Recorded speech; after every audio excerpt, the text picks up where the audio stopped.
hey guys মই এতিয়া আছোঁ গছৰ তলত কিন্তু মই এতিয়া আপোনালোকক মোৰ ৰুমত লৈ যাম কিবা এটা ইণ্টাৰেষ্টিং বস্তু দেখাম সেই ইণ্টাৰেষ্টিং বস্তুটো হৈছে এইটো মানে ফেনখন ইণ্টাৰেষ্টিং নহয় বাৰু কিন্তু এই ফেনখনৰ বিষয়ে কিছুমান মই ইণ্টাৰেষ্টিং কথা আপোনালোকক জনাম যিবোৰ কথা কেতিয়াবা নহয় কেতিয়াবা আপোনাৰ মনত আহিছে যে চিলিং ফেনখনৰ 3খন পাংখা কিয় থাকে যদি 3খনৰ ঠাইত 4খন বা 5খন পাংখা থকা ফেন যদি লওঁ বতাহ বেছি হ'ব নেকি এই ভিডিঅ'টোত সকলো উত্তৰ পাব আৰু আগলৈ এনেকুৱা ইণ্টাৰেষ্টিং আৰু ইউজফুল ভিডিঅ'ছ পাই থাকিবৰ বাবে চেনেলটো ছাবস্ক্ৰাইব কৰি বেল আইকনটো প্ৰেছ কৰি দিব আচলতে 2খনৰ পৰা 6খনলৈকে পাংখা থকা চিলিং ফেন পোৱা যায় কিন্তু আমি সবে 3খন পাংখা থকা চিলিং ফেন ইউজ কৰোঁ মাত্ৰ 3টা পইণ্টত আপোনালোকক গোটেই কথা মজাকে জনাম ফাৰ্ষ্ট পইণ্টটো হৈছে স্পীড সব চিলিং ফেনতে প্ৰায় সেম কেপাচিটিৰে মটৰ লগোৱা থাকে সো ফেনখনৰ পাংখা যিমানেই বেছি হ'ব মটৰটোৰ ওপৰত ওজন সিমানেই বেছি পৰিব আৰু সেইকাৰণে ফেনখনৰ স্পীড সিমানেই কমিব ছেকেণ্ড পইণ্টটো হৈছে সাউণ্ড এতিয়া 2খন পাংখা থকা ফেনখন বাৰু হাই স্পীডত চলিব কিন্তু কেৱল 2খন পাংখা থকাৰ কাৰণে এই পাংখা দুখনত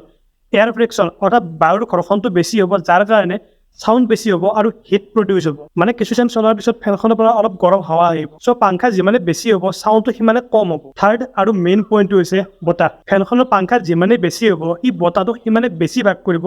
যাৰ কাৰণে আপোনাৰ গাত বতাহ কমকৈ লাগিব সো বেছি পাংখা থকা ফেনখনে বতাহ বেছিকৈ নিদিয়ে বতাহ কমকৈ দিব এতিয়া আমি ফেনখন ইউজ কৰোঁ বতাহ পাবৰ কাৰণে গতিকে এই গোটেইকেইটা পইণ্ট কনচিডাৰ কৰি 3খন পাংখা থকা ফেনখনে পাৰফেক্ট ফেন হয় যিখন ফেন স্পীডতো ঘূৰে যিখন ফেনে বতাহো ঠিকে দিয়ে আৰু যিখন ফেনে সাউণ্ডো বেছি নকৰে আৰু 4খন বা 5খন পাংখা থকা ফেন ইউজ কৰা হয় এচি থকা ৰুমবোৰত কাৰণ তাতে এচিৰ পৰা অলৰেডি ঠাণ্ডা বতাহ আহিয়ে আছে ফেনখনৰ কাম হৈছে কেৱল সেই ঠাণ্ডা বতাহখিনি গোটেই ৰুমটোত সিঁচৰিত কৰি দিয়া সো আমাৰ ইয়াত মেইনলি 3খন পাংখা থকা ফেনে চলে আৰু লণ্ডন আমেৰিকাত বেছিভাগ 4খন বা 5খন পাংখা থকা ফেন চলে কাৰণ তাৰে বেছিভাগ ঘৰতে এচি থাকেই এতিয়া মই আৰু গছৰ তলত যাওঁ কাৰণ এজন মহৎ লোকে কৈছে গতিকে বিদ্যুৎ মাচুল বাঢ়িছে যদি কমত চলে ফেন চেনবিলাক নলগাব গছৰ তলত থাকিব অলপমান তেতিয়া খৰচাটো কমি যাব আৰু যদি ভিডিঅ'টো ইমানলৈকে চালে তেতিয়া গছৰ তলত বহিয়ে হওক বা ঘৰত ফেনৰ তলত বহিয়ে হওক ভিডিঅ'টো লাইক কৰিব আৰু শ্বেয়াৰ কৰিব পুনৰ লগ পাম এতিয়া নতুন ভিডিঅ'ত